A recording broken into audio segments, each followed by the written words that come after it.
अयोध्या से शुरू करता हूं। सर नमस्कार। अयोध्या ने आपको मैसेज भेजा। अयोध्या ने राम भगवान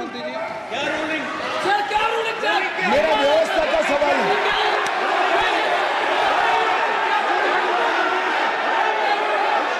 इस सदन के नियमों की पुस्तिका, इससे कुछ सदस्यों को क्या मुक्ति दे दी गई है?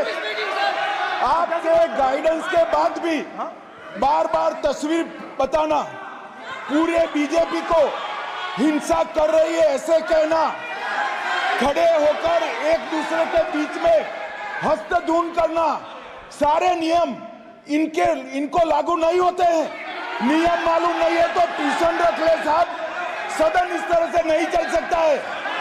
ये सदन, मेरा आपसे आग्रह है कि ये सदन ऑर्डर में रहना चाहिए, नियमों के अनुसार रहना चाहिए। ये हम सभी सदस्यों का आपसे विनंती है। ठीक है सर। एक मिनट प्लीज। माननीय सदस्यगण, आप ही किताब राम बताओ। भगवान की जन्मभूमि ने अपेक्षा करता हूं कि अपन इसके नियम प्रक्रिया चले। नो, सब चले। नो, आपने बताया था नियम। नो,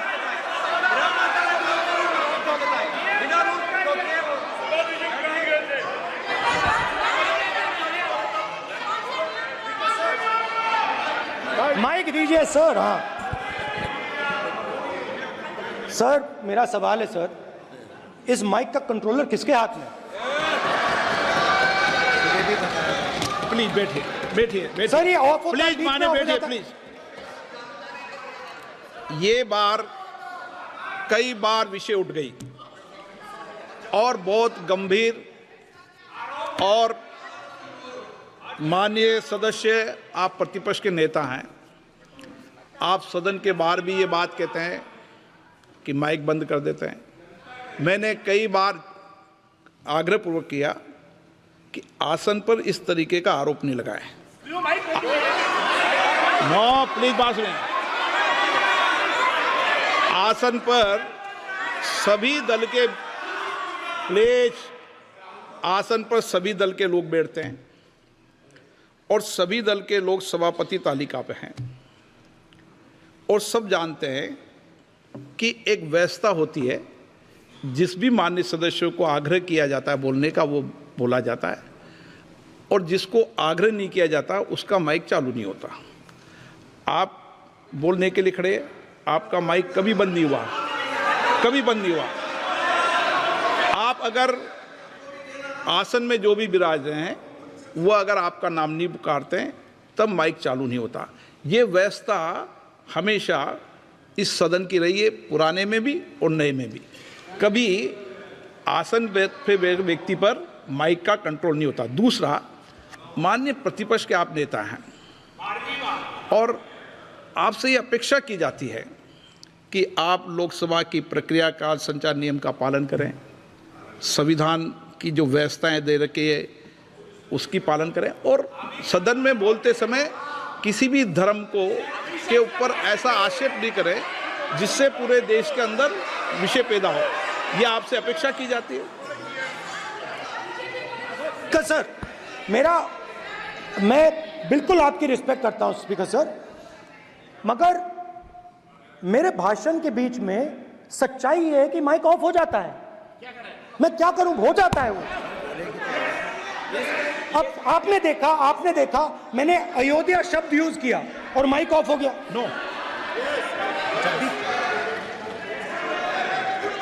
अरे ये प्रधानमंत्री मोदी जी के टाइम में आधा आधा पैरा आएगा क्या? तो अयोध्या ने राम भगवान की जन्मभूमि, प्लीज ब्रदर, राम भगवान की जन्मभूमि ने बीजेपी को मैसेज दिया, और ये आपके सामने मैसेज बैठे हुए हैं। मैंने इनसे पूछा, कल कॉफी पी, इनसे मैंने पूछा बताइए, मैंने पूछा कि बताइए ये हुआ क्या।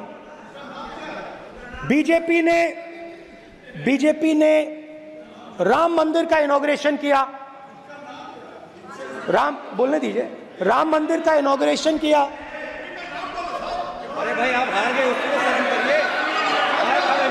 नाम बोलने की कोई जरूरत नहीं है। मैं भाषण दे रहा हूं, आप नहीं दे रहे हो। मुझे बोलना है जो बोलना है। मुझे नाम लेने की कोई जरूरत नहीं। मुझे जो बोलना है मैं बोलूंगा।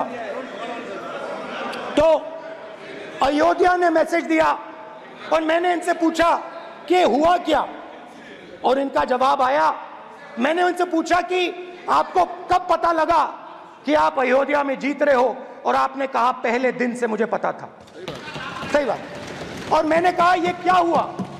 उन्होंने कहा राहुल जी, अयोध्या में एयरपोर्ट बना, अयोध्या की जनता से जमीन छीनी गई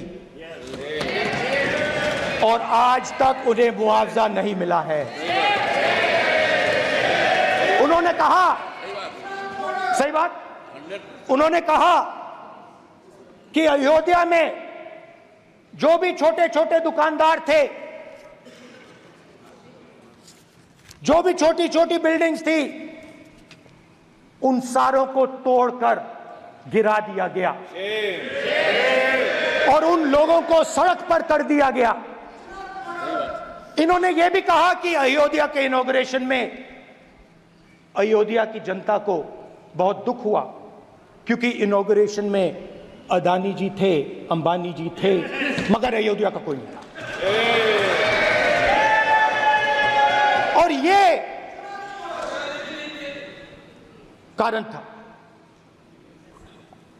कारण था कि अयोध्या की जनता में, उनके दिल में नरेंद्र मोदी जी ने भय डाल दिया। उनकी जमीन ले ली, उनके घर गिरा दिए, और फिर अयोध्या के गरीब लोगों को, किसानों को, मजदूरों को मंदिर के इनॉग्रेशन तक नहीं जाने दिया। मंदिर के इनॉग्रेशन छोड़ो, उसके बाहर भी नहीं जाने दिया। और इसीलिए अयोध्या की जनता ने सही मैसेज भेजा।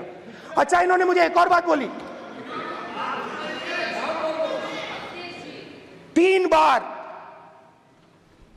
इन्होंने कहा कि 3 बार नरेंद्र मोदी ने टेस्ट किया। 2 बार क्या मैं अयोध्या से लड़ जाऊं, और सर्वेयर्स ने कहा अयोध्या में मत लड़ जाना।